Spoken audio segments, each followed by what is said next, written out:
like to welcome you this morning to the Crossroads podcast. Today, our host, Dr. Lee Adams, will be in the studio and his guest will be Dr. Kimmons.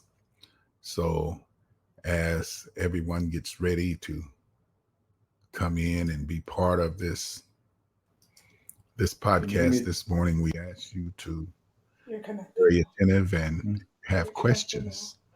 Comment on the podcast. We are so excited. We are waiting on our host that's coming in now, Dr. Lee Adams, and we will turn everything over to Dr. Lee Adams. You have it, Doc. Good morning, and good morning again to our podcast listening audience for Saturday, March 13th, Can you hear me? AD 2021. Welcome to our podcast entitled Crossroads, where our symbols are the interstate markings of Interstate 40, traveling east and west, and the interstate markings of Interstate 55, which travels north and south. It is here where north and south meets east and west, where coming together is the epicenter and the center point. It is where our journey begins. And it is where we commence our podcast entitled Crossroads. We're discussing contemporary topics of interest with leading men and women in business and industry, government and politics, in public safety, in health and wellness, neighborhood and community development, where education and religion is discussed, where we look at the criminal justice reform system and the law. These and other issues of major concern are discussed and analyzed because they affect us as individuals, as groups, and as a nation. During the month of February last month, we highlighted and we spotlighted Black History Month. And this is another installment of that great series as we extend into the month of March. Our theme is the Black Experience, Africa to America. Special thanks is being given to our producer, Dr. Bruce Smith, co-owner of BVS Gospel Net, along with his wife, Dr. Victoria Smith. And without them, this podcast would not be possible. Thank you, Dr. Bruce and Dr. Victoria Smith. Also, I want to thank the podcast listening audience for your tuning in. And you can always inbox us with your questions, with your comments, and with your concerns. And if you like this podcast, hit the follow button, and we certainly will appreciate it. We know that this nation is being bombarded with so many issues that confront us on a daily basis, such as the aftermath of the election. We look at even the assault and armed confrontation on the nation's capital. We look at dealing with crises relating to the COVID virus, how the importance it is of obtaining and distribution of this needed virus. As we look at the continued deaths from it, we are studying and trying to understand what is going on with so much violence in our nation, the racial divide that seems to continue to be a part of the fabric of America. We look at suicides by our youth and young adults. Schools are faced with loss of funds. Students are having poor academic achievement and low achievement drive, and even state sanctions against school systems are being explored. This pandemic is affecting businesses and hospitals and employment and jobs. Even our governors and mayors are dealing with this crisis. So the late Dr. Martin Luther King Jr. asked the question, where do we go from here? And on today, I want to thank you for listening in, because we're going to pose that question to our guests. Our guest this morning was born in Hernando, Mississippi, reared in Memphis, Tennessee, attended public schools, and received his high school diploma from Frederick Douglass High School in Memphis. He was a student athlete and received an athletic scholarship to attend Lincoln University in Jefferson City, Missouri. He was active in the Student Government Association and ROTC. He's a military man serving as a first lieutenant in the United States Army during the Vietnam era. I want to present to you and introduce to others a man who has presented more than 500 lectures to all kinds of organizations. He has been selected as a distinguished alumnus of his alma mater, Lincoln University. He was a 2003 recipient of the Friends Award in Orlando, Florida, 2006 recipient of the National Alliance of Black School Educators. He has served as an outstanding community leader by the citizens of Daytona Beach, Florida. Dr. Kimmons is his name.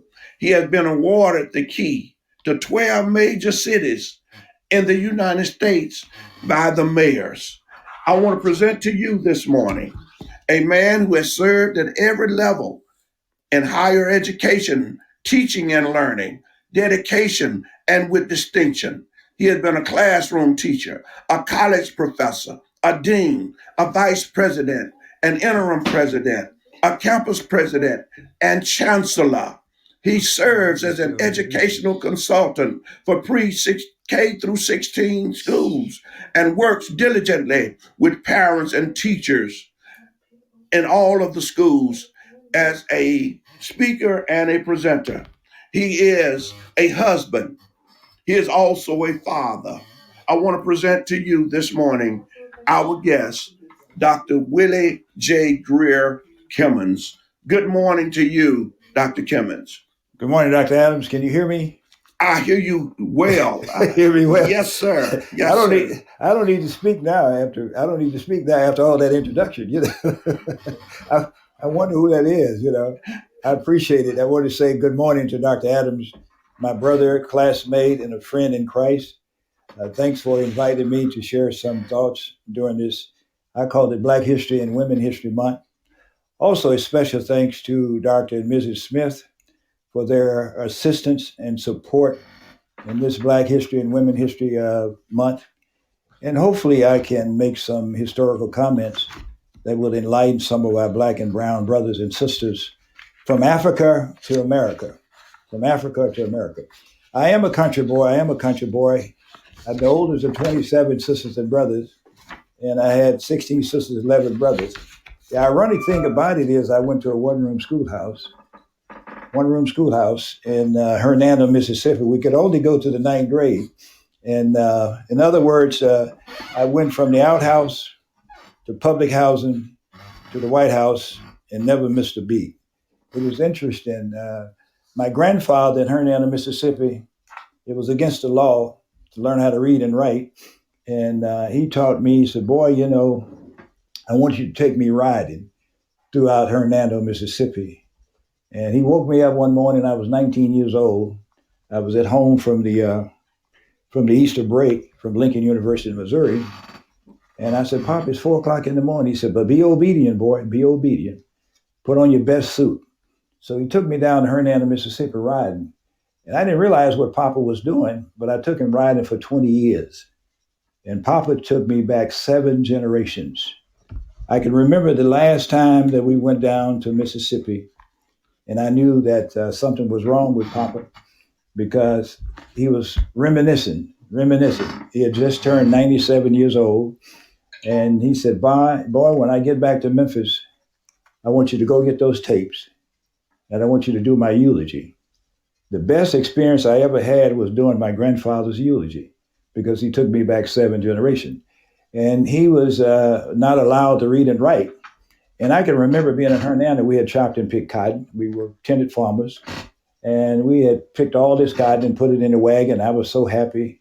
I drove the wagon to Hernando, Mississippi. And we got there, and I must have been about 12, 13 years old, I guess. And the white man gave Papa a little handful of money.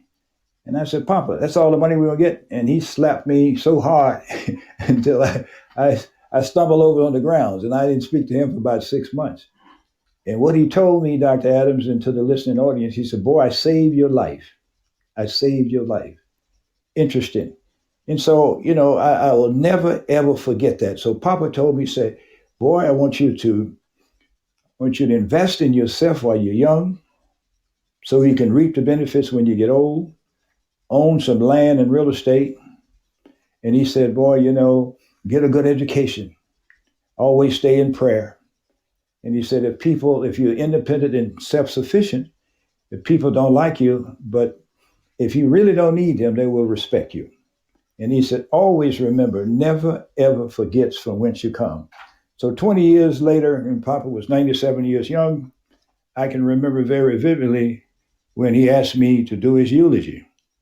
And the greatest joy of my life was to do my grandfather's eulogy. And I really, really, really appreciated that. And then the other thing is, I want to say, Dr. Adams, about Papa.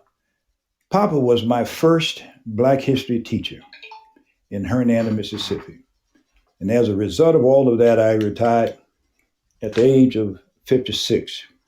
And I want to say let's go back to January the 6th, 2021. It was really interesting since we talk about racism and education and politics. And January the 6th, 2021 was the first time that white folks experienced being violently attacked by white folks. And now maybe they can understand and somewhat what we've endured for over 400 years every day in this country and the world as being Black and brown folks. See, we need to teach and remind our people, especially young people, that Black history should be celebrated every day, every day. And Black history should be also celebrated every month, other than February. We need to encourage our people to do research beyond what we hear or see on television or the radio or read in the newspapers. As I always say, we need to study and analyze ourselves as opposed to being studied and analyzed by others. It is important that we do that. And today is unfortunate that we still have churches. I know this doesn't sit well with a lot of religious people, but we still have churches that will not allow women in the pulpit. There are more women in churches today than men. Women are really carrying the church today. March, this is Women's History Month. And we need to celebrate great, great, great grandmothers who endured all the cruelty during slavery.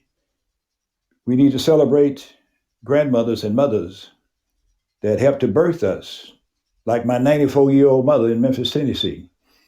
My mother told me, said, boy, he was 12 pounds at birth, so I was glad to get rid of him. We need to celebrate that. We need to celebrate our wives, our girlfriends, our aunts, our nieces, our sisters. My granddaddy had a saying in Hernando, Mississippi. He called them safe Negroes. And it took me a while to understand what a safe Negro was.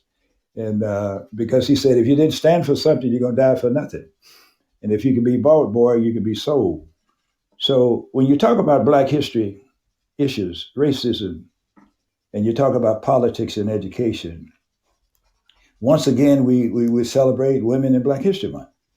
we find ourselves collectively thinking about contributions Black folks have made only during this month in February and March. And we know that ironically, February is the shortest month of the year, 28 days. And I wonder why. I wonder why. It is obvious that white folks still do not see Blacks as equal. God made all of us, made us different, but made us equal. And my friends and listening audience, if you clearly understand our rich history as Black folks, and I'm speaking really to Black people, and especially young people, if you clearly understand our rich history as Black folks, we would understand that Black and brown folks were first to be on this earth. They were first to be in what is now called the United States of America. Blacks and brown laid the foundation for this country. After doing some extensive research on my own, to my friends and listening audience, about Black and brown people in this country, I discovered that Black and brown people were the founders of the first city in the United States of America in 1565. And today that city is named St. Augustine, Florida, which is about 60 miles north of Daytona Beach, Florida, where I live. This was 54 years before the date of 1619. That's the date they give us as stated when Blacks were brought to this country as slaves in Jamestown, Virginia. Also, it was more than 200 years before the so-called 1776 United States Declaration of Independence, as 13 independent states severed their political commitments to Great Britain. Now, when you talk about history, I'm often reminded of my high school, Frederick Douglass High School in Memphis, Tennessee. I've spent many, many, many years trying to convince my alumni friends and friends and colleagues at Frederick Douglass that it's not Douglass, it's not George Washington Carver. I mean, not Carver, it's George Washington Carver. It's not Douglass, it's Frederick Douglass, because Frederick Douglass was born 1818 and died 1895. Born into slavery, and he was an abolitionist, who refused to speak on the 4th of July in Rochester, New York. And this was July 4th, 1852, because he stated that Black folks were not free. So he chose to speak on July the 5th, not July the 4th. And the title of his presentation was, "What to Slave is the 4th of July?" It was 72 typewritten pages. And the ironic thing about it is the speech is more relevant today, some 169 years later, in 2021, because racism still exists today, lynchings, killings daily in this country, lack of employment, affordable housing, medical care, inadequate education. Black and brown people are still disenfranchised and still treated as unequal to whites. Our schools still by and large, are segregated. And Sunday is still the most segregated day of the week in our churches. When I think of Frederick Douglass and the community there where I went to high school, I like to cite historically, and I think this is important for our young people to know and for anybody that's in Memphis to know. There's a guy named William Rush Plummer. He was born a slave in 1858 and he died in 1930.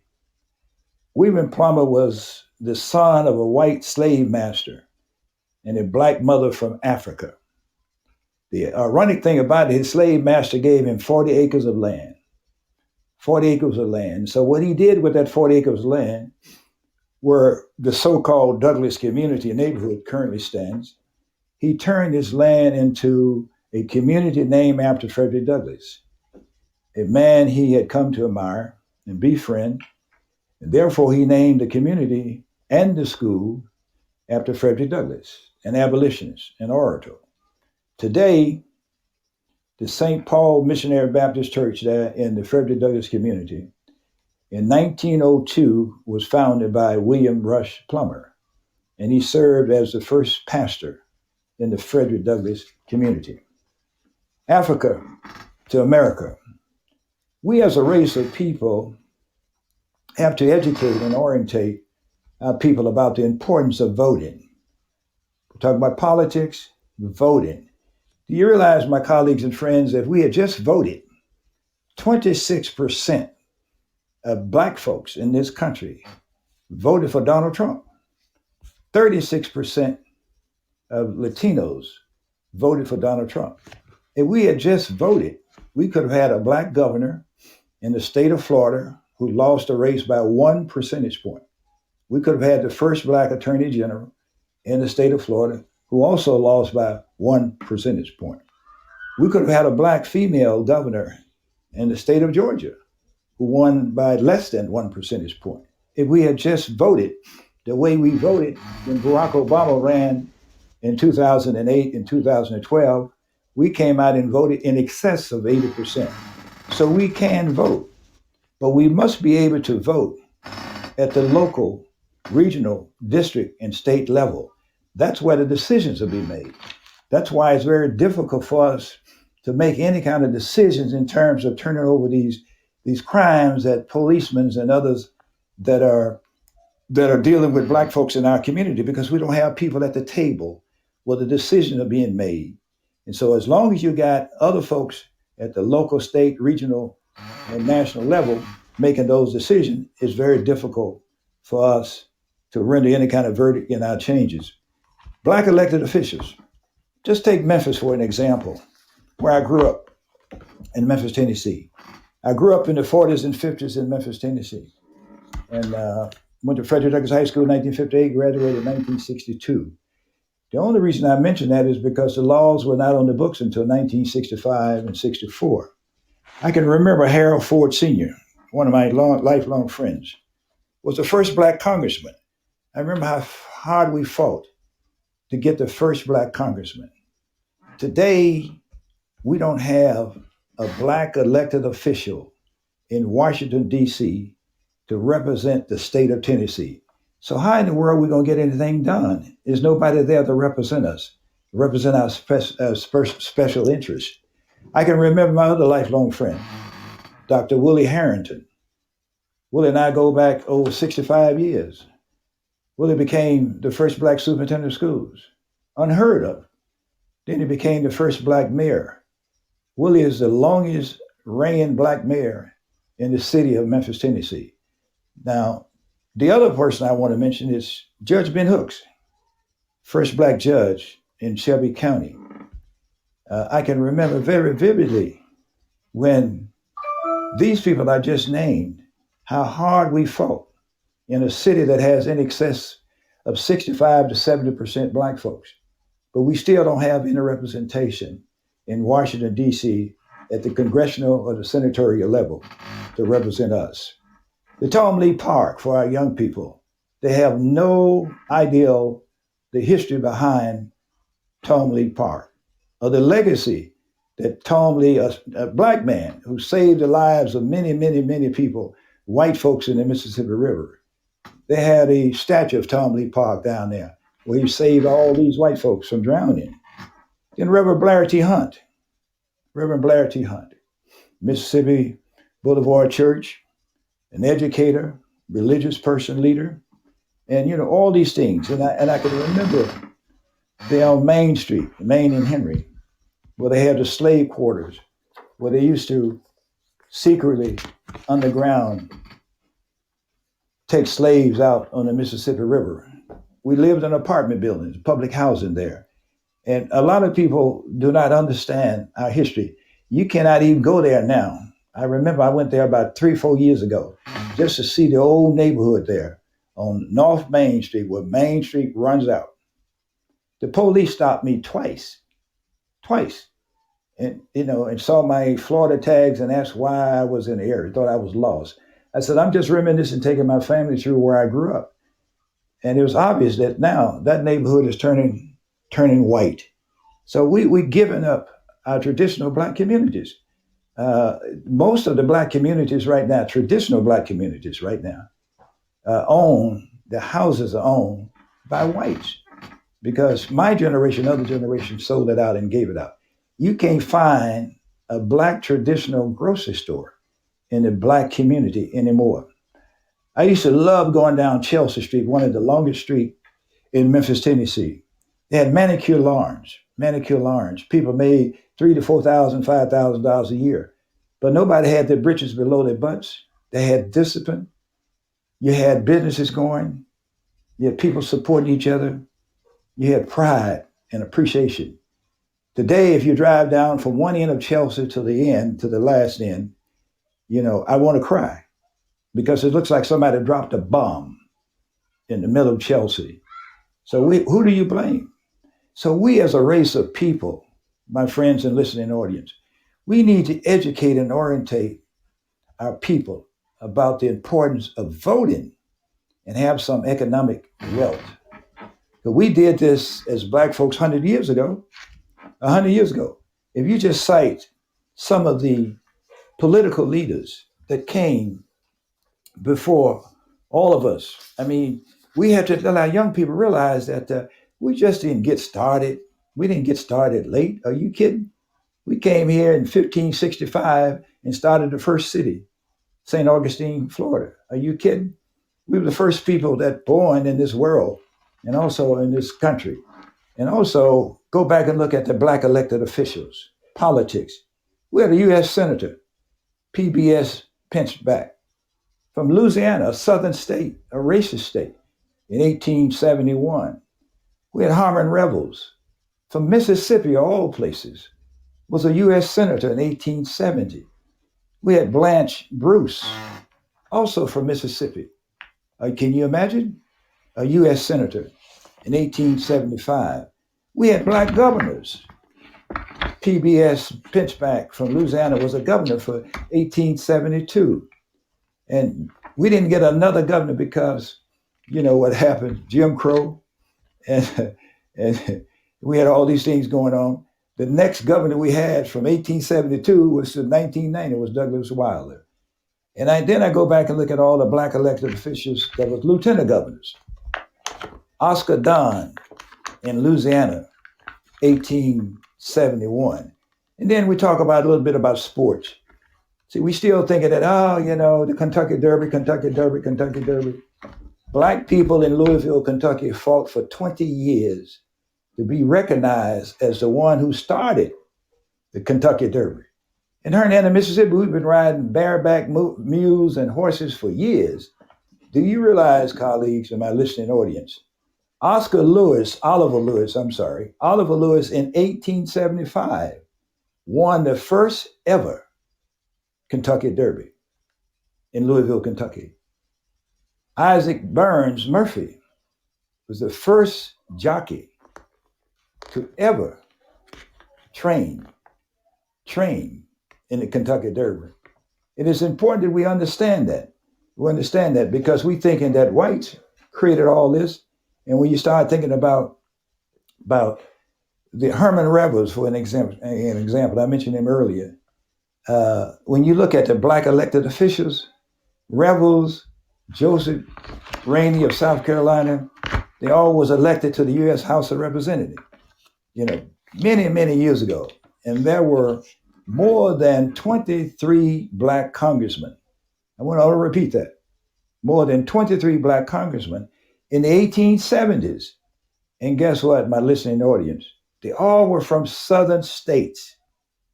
Ironically, they all were Republicans because, since 1865 to 1945, we were Republicans. But we had 23 Black congressmen in Congress in Washington, D.C. in the 1870s. From southern states, there were 1,500 African Americans, official holders who served during the Reconstruction between 1863 and 1877. From 1868 to 1878, there were more than 100 African Americans served of all places, in the Alabama legislatures. Now, when you think about all these things that we're doing, when you look around, since we're talking about Black history, Black women's history, and I think it's very important that we look at that because Black women have been so profound in this country. Just think, the backbone of this country has been black women. They've endured so much. And I would say that a lot of people never heard of Pauline Murray. Dr. Pauline Murray was born 1910 and died 1985. She was in religions and politics. She was an American civil rights activist. Dr. Pauline Murray became a lawyer of women's rights and an author. She was the first African American woman to be ordained as an Episcopal priest. She experienced a great deal of criticism and racism, and being black and racism and gender equality. And in 1940 in North Carolina, I think this is very important. This was 15 years before Rosa Parks sat at the front of the bus. But Pauline Murray did in 1940 in North Carolina. So it's important that we know that.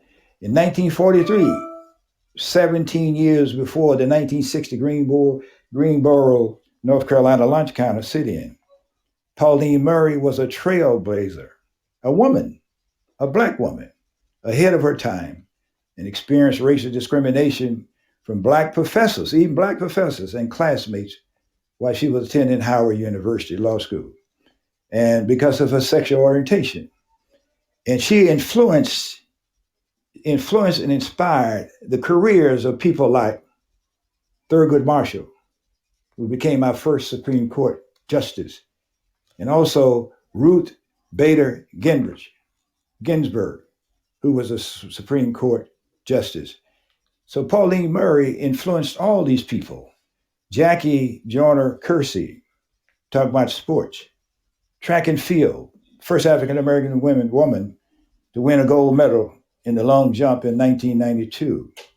In 1999, she was named the greatest female athlete of the 20th century by Sports Illustrated for women. And in 2004, she was inducted into the U.S. Track and Field Hall of Fame. Another African-American female, since we celebrated African-American women during Black Women's Month. Dr. Mae Jemison, she was a physician, an engineer, an educator, American engineer, physician and founder, and former astronaut. She became the first Black woman to travel into space. In 1993, she was inducted into the National Women's Hall of Fame and the International Space Hall of Fame. Another woman I'm sure we never heard of. This is very, very important to our young women and women in general. Dr. Katherine Johnson. We just recently heard about her after she passed away, and she went to one school in West Virginia State University. But first African-American female NASA mathematician who made tremendous contribution to the space program was hidden in the background because she was Black and female. Do you realize, my friends, that Dr. Katherine Johnson calculated the trajectory for the America's first trip to space with Alan Shepard in 1961 mission? Now, another person I'm so proud of, a Black woman, the Honorable Shirley Chisholm, who was my godmother, educator, politician, first Black woman to be elected to the United States Congress in 1968. The first woman, Black, brown, or white, but the first woman to seek the office of the presidency of the United States, 1972. Not Hillary Clinton, but 1972. Unheard of, to seek the office of the presidency. And she, as I indicated, she was my godmother, and she authored two outstanding books, Unbought, Unbossed, and Fought a Good Fight.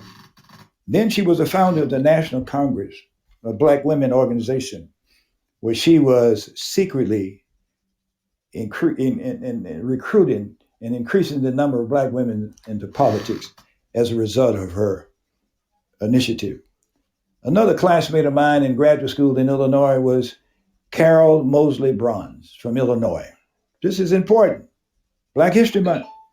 Carol Moseley Bronze was the first African-American woman to be a United States Senator. Not Kamala Harris. Carol Moseley Bronze did this in 1993.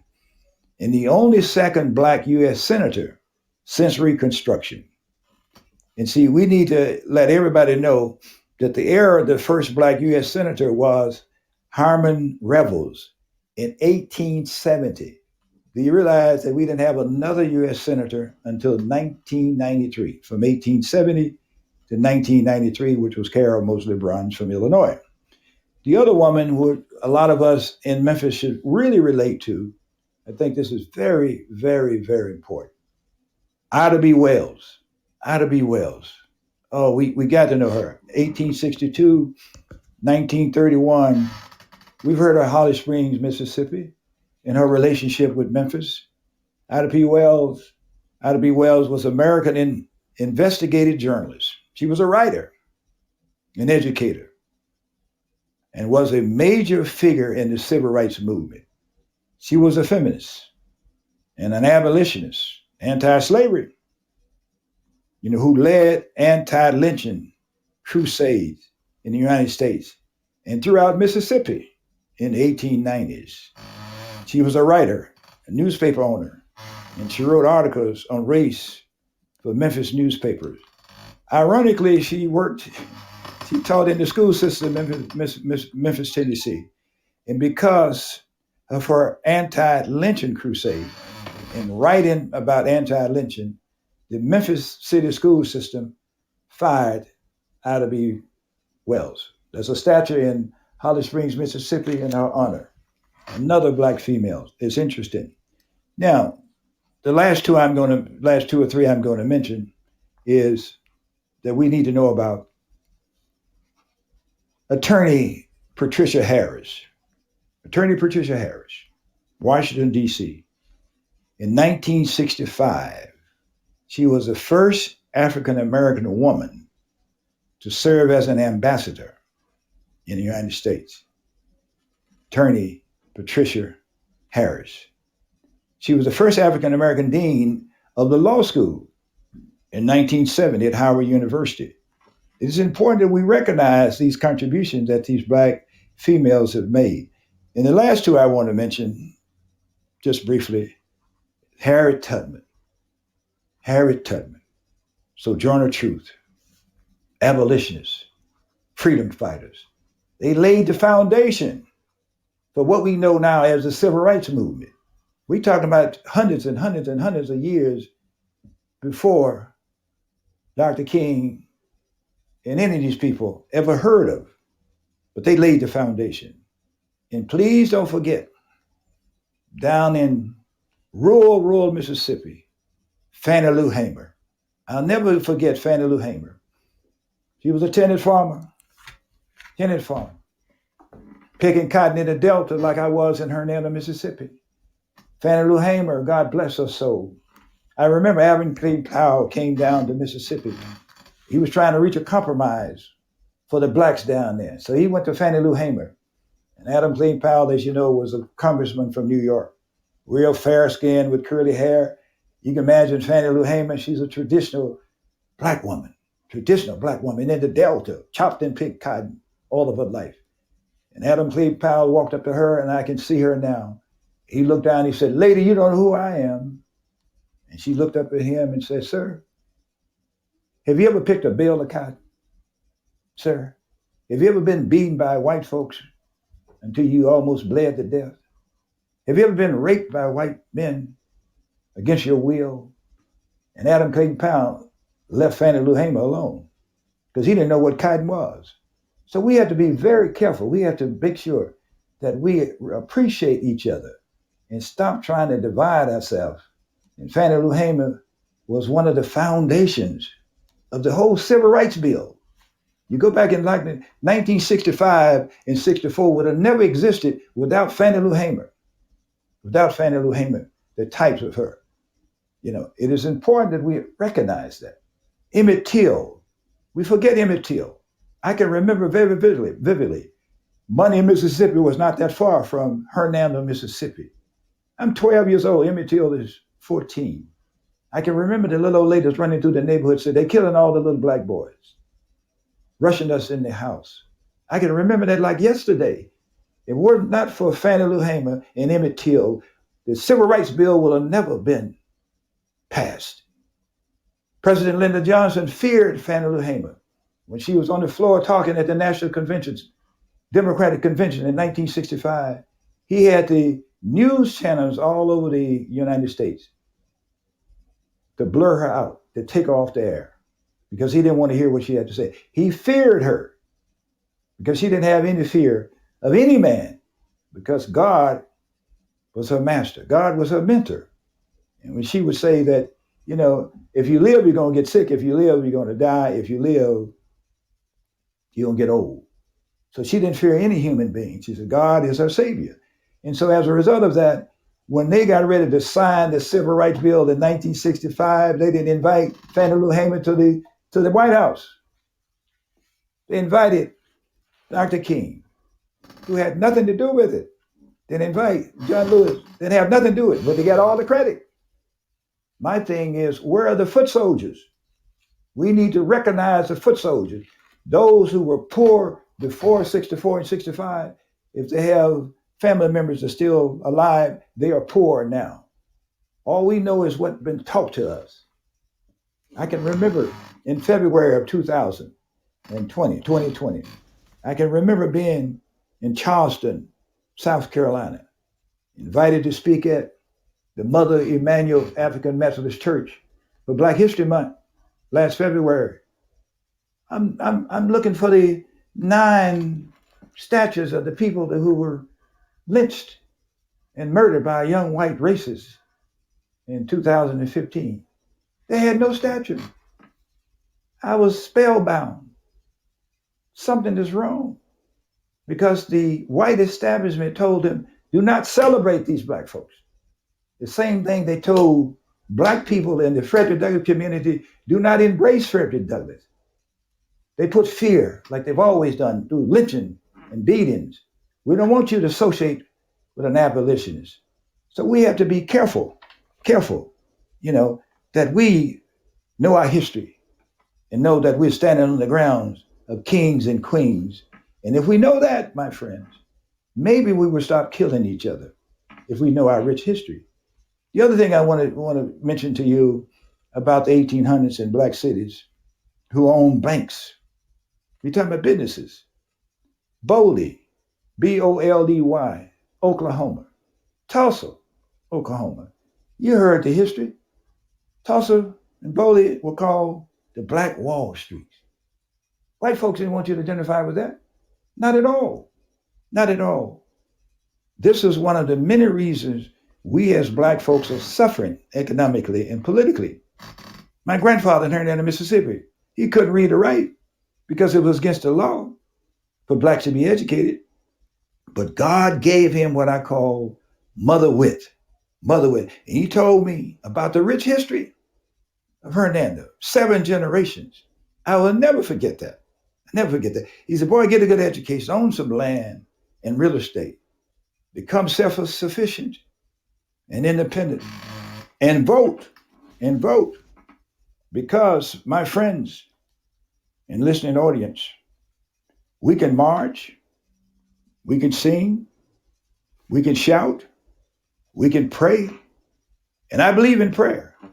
I got baptized at the Ebenezer Missionary Baptist Church in Memphis, Tennessee in 1953. I am a child of God. But if we don't have some political power, if we don't have some economic power, nothing will ever change, my friends and listening audience. An example of this, I mentioned in my hometown, in Memphis, Tennessee. I left Memphis in 1962 to attend Lincoln University in Missouri. Some 50 plus years later, we as Black folks have retrogressed on every front, not only in Memphis, but throughout this country. In education, through the charter school, we gave up the charter. Public schools. If it weren't for public school, most people in Memphis, Tennessee, that's over 60, 65 years of age, maybe 70 years of age, would not have been educated. Business, religion, housing, crime, employment, and politics. As I mentioned earlier, the city is about 70% Black. We don't have any political representation at all at the congressional level and the senatorial level. I can remember we had no one fighting and representing our interests in Washington, D.C. We gave up our charter, our public schools. We gave up the mayorship. We gave up the Congress after years of fighting to get representation. And the traditional Black communities are deplorable. Crime is running rampant. So who do you blame? I can remember radio stations, newspapers, funeral homes. I can remember banks. I can remember the tri-state banks.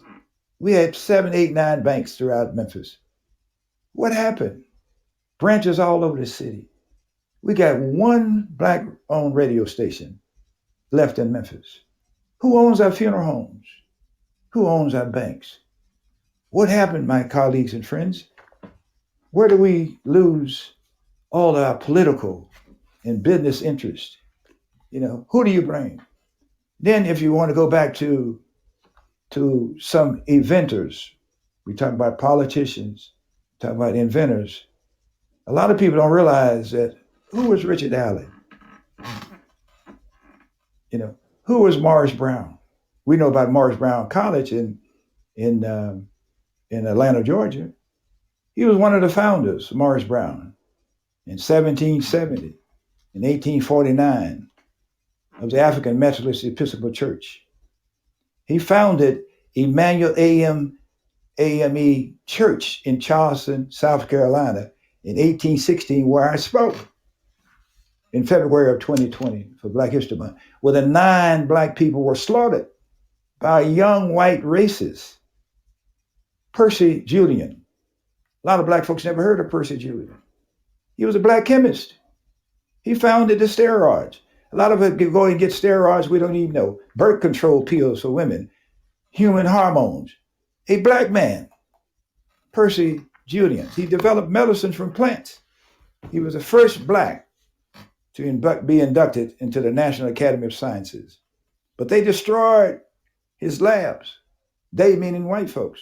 Didn't want him to get the credit of it. One of the worst case scenario that I like to give in terms of our Black history is Dr. Charles Drew.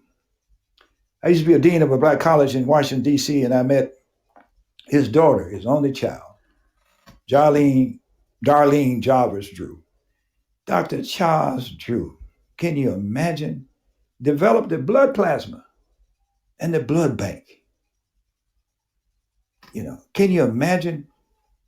And he died because he was in an automobile accident in 1950, April the 1st, in Burlington, North Carolina, not that far from Durham, North Carolina. He was in an automobile accident. Dr. Charles Drew, my friends and listening audience, was the closest thing to being white that I ever seen. And he developed the blood plasma and the blood bank. In that 1950, an automobile accident in North Carolina, he was bleeding profusely and was turned away from white hospitals because they refused to give him a blood transfusion, and he died as a result of bleeding to death because he was Black. And can you imagine, he was the founder of the blood plasma and blood transfusion and extremely, extremely light skin. So we got a lot of problems. The other guy, when we talk about education, as Dr. Adams mentioned earlier, the book I want to tell our young people and all Black folks, most people should know about this book, but it was published in 1933, The Miseducation of the Negro, Dr. Carter G. Woodson. A lot of people don't realize that Dr. Carter G. Woodson was the founder of Black History Day, Black History Week, and Black History Month. Dr. Carter G. Woodson. It is important. The father of African American history. He founded Black History Day and Week and Month in 1926. And the founder in 1915 for the study of African American life and history. The most powerful book that I've ever read, The Miseducation of the Negro. You know what Dr. Carter G. Woodson famous statements are in the back of his book that I have in front of me, The Miseducation of the Negro, 1933. He said, when you control a man's thinking, you do not have to worry about his actions. You do not have to tell him not to stand there or go yonder. He will find his proper place and he will stay in it. You do not need to send him to the back door. He will go without being told. In fact, if there's no back door, he will cut one for his special benefit. His education makes it necessary. History shows that it does not matter who is in power. Those who have not learned to do for themselves and have to depend solely on others never obtain any more rights or privileges in the end than they had in the beginning. Dr. Carter G. Woodson. Another thing I want to say is that I think this is important.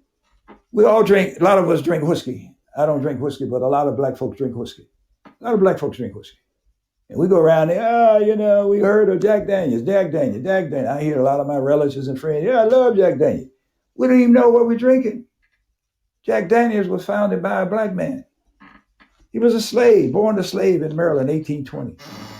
His name was Nathan Nearest, Nearest Green. They called him Uncle Nearest Whiskey. He was the godfather of Tennessee and Kentucky whiskey. He taught and trained white Jack Daniels how to make whiskey in 1884.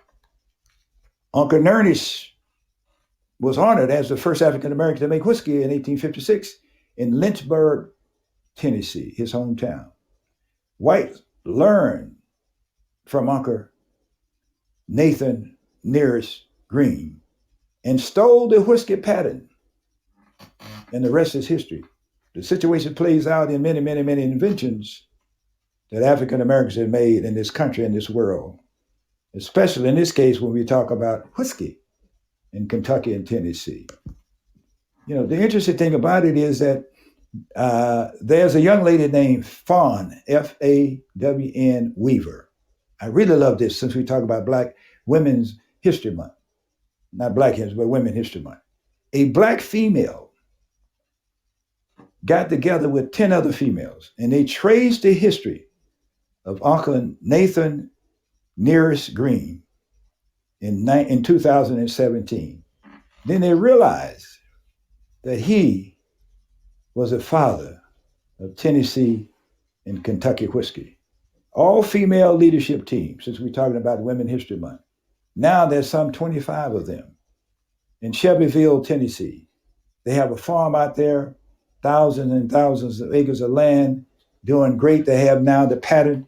All of a sudden now they're in partnership with the descendants of Jack Daniels. They have scholarships, over 500 scholarships for African American women to go to Black colleges. Can you imagine? It took them all this time, from 1884 to 2017, to find out who really started whiskey in Tennessee and Kentucky. And the other thing I wanted to mention to my listening audience is that my friend Frederick Douglass, and I'm going to end with two things, one from Frederick Douglass and one from my grandfather. Frederick Douglass was one of my heroes. He always say, he's one of my great heroes, the late great Frederick Douglass. He always said, if there's no struggle, there's no progress. Those who profess to favor freedom and yet deprecate agitation are men who want crops without plowing up the ground. They want rain without thunder and lightning. They want the ocean without the awful roll of its many waters. This struggle, my friends, may be a moral one, or it may be a physical one, or it may be moral or physical, but it must be a struggle because power concedes nothing without a demand. It never did, and it never will. And then I want to leave with the things that my papa would say. In Hernando, Mississippi, at the age of 97, I took him riding at his request. And he asked me to do his eulogy, greatest joy of my life. His name was Willie Greer Sr., the things that Papa would say. And they thought, and also Papa was called Old man Kimmons. Old man Kimmons. The things that Papa would say. We used to call him Buster Kimmons. The things that Papa would say. He would say, boy, take time to pray. Take time to play. Take time to sleep, boy. Take time to eat. Take time to share. Take time to care. Take time to give. Take time to live. He said, boy, live life to its fullest, one day at a time. Because the only time you can control, boy, is the moment. Then he was standing Papa's finger. And he said, boy, that moment is gone. So my friends and listening audience, stay in prayer. Stay healthy. And stay safe. God bless us in the struggle. Thank you, Dr. Adams. God bless you. You have been listening to Dr. Willie J. Greer Kimmons. He is an educational consultant. He is founder and president and CEO of Save Children, Save Schools Incorporated, located in Daytona Beach, Florida. I want to thank him for such profound insight on relevant topics of today as we have looked at the Black experience, Africa to America. I want to say to him, I have thoroughly enjoyed this podcast on this morning. He has talked about his early school history. He has talked about his mentor being his grandfather. He has talked about his experiences at college and universities. He has talked about different men and women who have been great contributors to the African American experience. And I want to share with him on today, before we leave, that when I was on the faculty at Manassas High School, they're housed at Manassas High School was the Ida B. Wells Academy. And I served on both of those faculties. They had two different administrations and administrators, two different principals, and I served under both of them. I taught classes at Manassas, certain periods, and then would go down to Ida B. Wells. And it's a great honor for you to call her name and to honor her on today. But I also want to share with you that I was a club sponsor of an organization at Manassas High School called the Old Timers. And their ideals was citizenship, leadership, and scholarship. And each Thanksgiving, I would have our students who were old timers to sponsor a program, and we would bring in speakers from around the community. And part of that, we would have the home rooms to decorate food baskets that we would distribute throughout the entire community, from the Manassas area of North Memphis, even to South Memphis and East Memphis and North Memphis proper. I got a call and it said, take a basket to a particular home in Hyde Park.